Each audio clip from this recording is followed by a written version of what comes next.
કેશોદમાં ટિલોરી હોકળો યોગ્ય રીતે ઊંડો પહોળો કરવા વોર્ડ નંબર 6 ના રહીશોએ માંગ કરી પાલિકાને આવેદન આપ્યું હતું। કેશોદ વોર્ડ નંબર 5 અને 6 માંથી પસાર થતા ટિલોરી હોકળાનું પાલિકા દ્વારા બ્યુટિફિકેશન અને વોકવે તૈયાર કરવા કાર્યવાહી કરવામાં આવી રહી છે। ત્યારે બ્યુટિફિકેશન કામગીરીને લઈને વોર્ડ નંબર 6 માં રહેતા સ્થાનિક રહીશોએ પાલિકાના આ નિર્ણયને વખાણ્યો હતો, પરંતુ જો યોગ્ય રીતે હોકળો ઊંડો કે પહોળો કરવામાં નહીં આવે તો ચોમાસા દરમિયાન ઉપરવાસના વરસાદી પાણી તેમના મકાનોમાં ઘૂસી જશે અને મોટા પાયે નુકસાન થશે તેવી ચિંતા વ્યક્ત કરી હતી। પાલિકા ચીફ ઓફિસરને આવેદન પણ આપ્યું હતું। આવેદનમાં હોકળાને જે સ્થિતિએ ઊંડો કરવો જોઈએ તે પ્રમાણે કામગીરી કરવામાં આવતી નથી। ઉલટાનો હોકળામાંથી કાઢવામાં આવતો કાદવ કીચડ માટી કાંઠે ચડાવી દેવામાં આવે છે, જેને લઈ હોકળો સાંકડો બનતા પાણી ભરાવાની સ્થિતિ પેદા થઈ છે। આવી રજૂઆતો કરવામાં આવી હતી। હું કેયુર કારિયા વોર્ડ નંબર 6 ના રહીશ છીએ અને વોર્ડ નંબર 5 ના રહીશો પણ અમારી સાથે છે। તો આજે અમે કેશોદ નગરપાલિકાની અંદર એક ચીફ ઓફિસર સાહેબને એક રજૂઆત કરવા આવ્યા છીએ કે જે આપણે નગરપાલિકાએ આટલું સરસ વોકરા બ્યુટિફિકેશન અને વોકવેનું કામ જે પાસ કર્યું છે અને શરૂ કર્યું છે, તો એની અંદર થોડી ખામીઓ છે કે જે વોકરા પહોળા કરવા જોઈએ અને ઊંડાઈ જે વધારવી જોઈએ। તો એમના માટે અમે ચીફ ઓફિસર સાહેબને આજે રજૂઆત કરેલી છે। તો ચીફ ઓફિસર સાહેબે બહુ સરસ રીતે કીધું કે હું આનું પાછું ચેક કરાવી અને આ બધું વ્યવસ્થિત કરાવી અને તમને આ કરાવી આપીશ, એવો અમને સંતોષકારક જવાબ મળેલો છે। તો નગરપાલિકા કેશોદનો પણ ખૂબ ખૂબ આભાર। આ કાર્યવાહી ના થાય અગાઉ શું ઘટનાઓ બની છે બાબત શું કહેશો? જો આ કાર્યવાહી અત્યારે અમે એમને કીધું છે કે અત્યારે ઊભી રાખવી અને આ બધું ચેક કરાવો।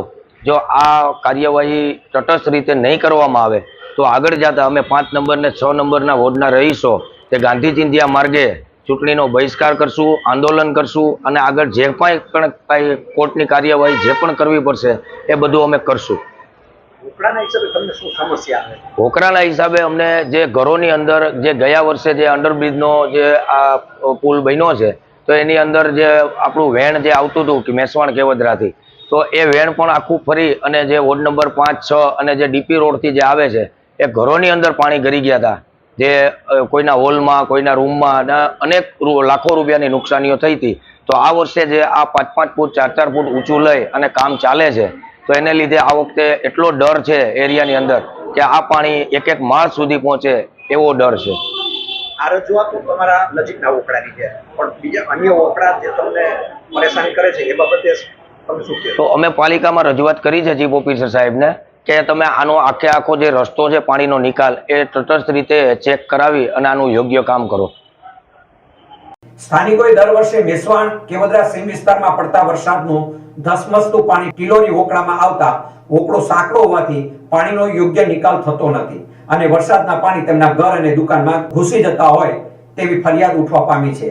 તેમને મોટા પાયે નુકસાની થતી હોવાની રજૂઆતો કરી હતી। આ બ્યુટિફિકેશન બાદ પણ જો સમસ્યા હલ નહીં થાય તો વોર્ડ નંબર 6 ના રહીશો ગાંધી ચિંધ્યા માર્ગે આંદોલન કરશે તેવી ચીમકી પણ ઉચ્ચારી હતી। આ બાબતથી સ્થાનિકોની રજૂઆતને ધ્યાને લઈ પાલિકા ચીફ ઓફિસરે કામની ખરાઈ કરી નિયમ મુજબ હોકળાને ઊંડો પહોળો કરવા યોગ્ય નિર્ણય લેવામાં આવશે તેવી બાંહેધરી આપવામાં આવી હતી।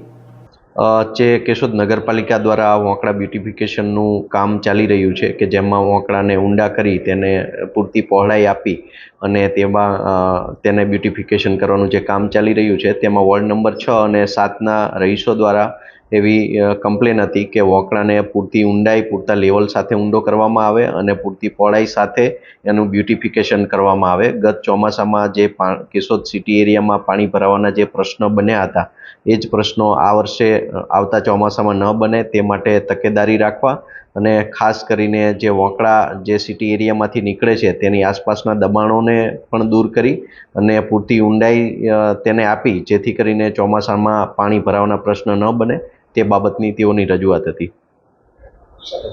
પૂર્વ તરફથી પણ પાણી આવે છે, તો આ બાબતે અન્ય નિકાલોમાં જો ફેરફાર કરવામાં આવે તો જ આ સમસ્યા દૂર થાય।